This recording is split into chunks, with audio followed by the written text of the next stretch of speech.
So I went out and bought myself some Astro A40s because I needed a gaming headset, and so I actually went out and bought one because I kind of needed one really.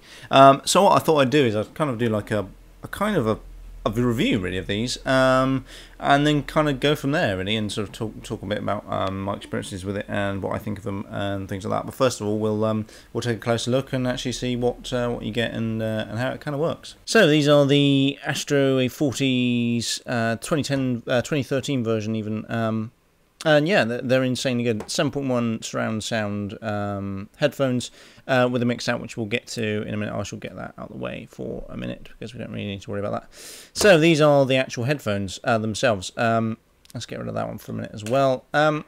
So these are insanely comfortable. The earbuds themselves are made out of like this fabricy sort of material. It's quite nice. Like it fits around your ears properly as well, which is like quite nice. So your ear goes in here, and then this sort of goes on the outside of your ear, and it's insanely comfortable. It's the same with the top band as well, that headband there as well, which sort of like presses in. It's all quite nice and cool, which is kind of quite nice. I quite like that quite a lot. The headset is insanely comfortable to wear. I have to say, like, I was really surprised as to how comfortable it actually was, because I wasn't expecting them to be that comfortable. They did, like, in terms of fatigue, I think about 2 hours worth of wear, and then you've got to take them off and have a bit of a break. I think I tend to find my ears get a bit too hot with them. I don't quite know why, they just do. And yeah, so I just generally find I have to take them off after about 2 hours and sort of go and take a bit of rest as well.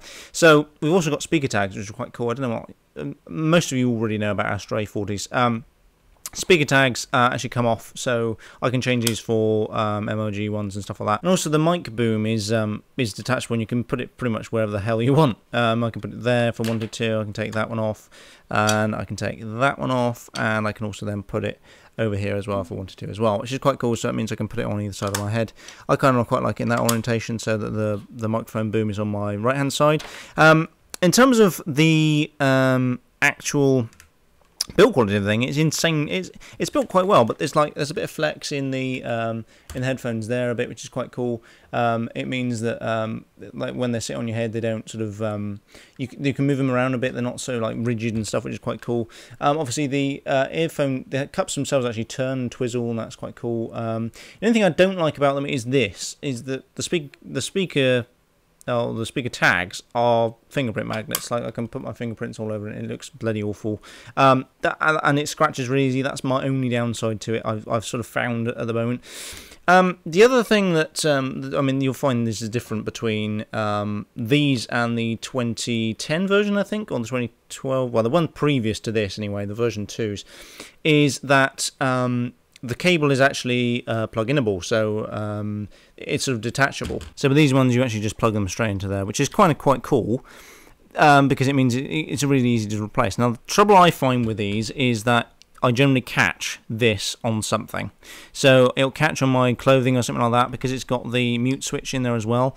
It'll catch on my clothing, and then it'll sort of like jiggle around and make a load of static noise, which is really annoying. I hate that. It's sort of like really one of my bugbears with the actual device itself is that because this isn't probably in, and it's not like so much of a tight fitting. I mean, you can quite easily get that out, really, like even just twisting it just comes straight out. It's just like, it's not as strong as I'd like it to be. I mean, it's not too bad. I mean, because I pay 170 quid for this, it's not bad. But that's kind of one annoyance with it. But yeah, I mean, the headphones themselves are really, like, insanely comfortable. They're absolutely brilliant, fantastic. So then we come to the mix amp, which basically receives all your audio and mixes your voice, chat, and all the sorts of other bits and pieces as well, which is really funky. It's been revamped as well, so this compared to the old version is been a bit revamped. We'll go through the connections you get on it first and then go from there. So in the actual pack, you do get an optical cable. So you get an optical cable, which you can probably see there. It's actually upside down, so let's twizzle that around. So you actually get an optical cable with the device. Let's actually unplug that because it's getting in my way, and we'll unplug this because that's getting in my way as well. So on the back, we get the optical in, so that'll be from either your PC or your Xbox or your PlayStation. We've got an MP3, so that's just a standard AUX in. So this port, the stream port, is where it basically combines everything. So all your chat, all your game chat, so everything that talks to you, and everything you say and also everything that's in the game as well comes straight out of that. So when you're doing live streaming and if you do like game records and stuff like that, it can come straight out of there, which is quite cool. USB power, because that's one thing they got rid of. You used to be able to put batteries into these, and but nobody ever used to bother because there was a USB on the back, so they got rid of that as well. On the front, you've got 2 link ports, so you can actually link them up. So if you were doing a competition or whatever, you can have like a load of them. That's where your headphones plug into, and that is where your controller chat goes into as well. So if you have an Xbox, with PlayStation it just works straight through the USB as with the PC, but with Xbox you actually need to plug the game chat cable straight into there.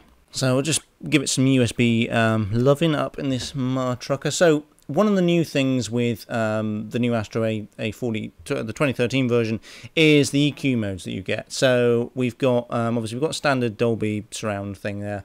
We've also got our EQ mode. So EQ modes here. So this is the core one. So basically it doesn't fuck around with anything. So it keeps everything standard.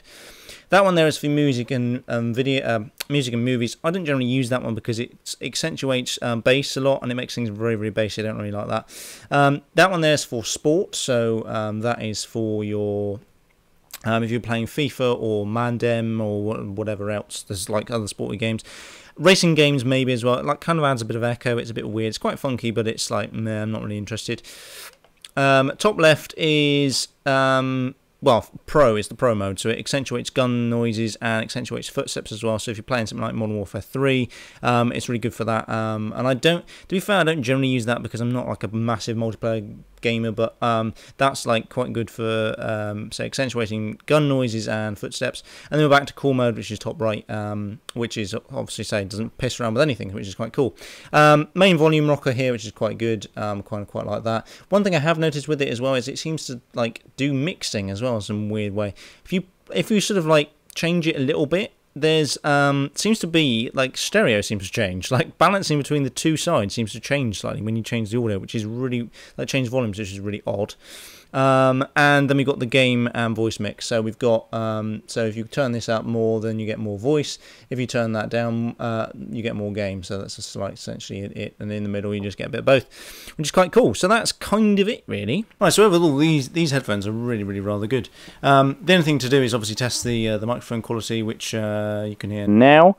So this is me talking through the standard gaming mic, which actually is not bad. The only thing, I mean, it's not the greatest quality, but then for game chat it doesn't really matter. I mean, if you're recording YouTube videos, then it's a bit different, but I'm not going to be using this for the entirety. So, but yeah, no, it's a really, really good headset. There's a few annoyances with it, like, say, the fact that this kind of catches on your clothes and, like, jiggles things around and makes a hell of a racket sometimes. The mix amp I really love. I really love the mix amp. And obviously, you know, 7.1 surround is absolutely fantastic. And I would definitely recommend going out and buying one. 170 quid. You can find discount codes online if you just search for Astro discount codes. I managed to get 20% off. It's usually about 200 quid, but 200 quid is still not that bad for a game headset, and very, very good gaming headset. Of course, you can say change speaker tags. I actually got several things with mine. I got spare MLG speaker tags with mine, and I also got a carrying case for it as well, which is quite cool. So yeah, that's that. I would definitely recommend going out and getting it. I'll put a link in the description below with all of where you can get it. And apart from that, I shall catch you in a later video.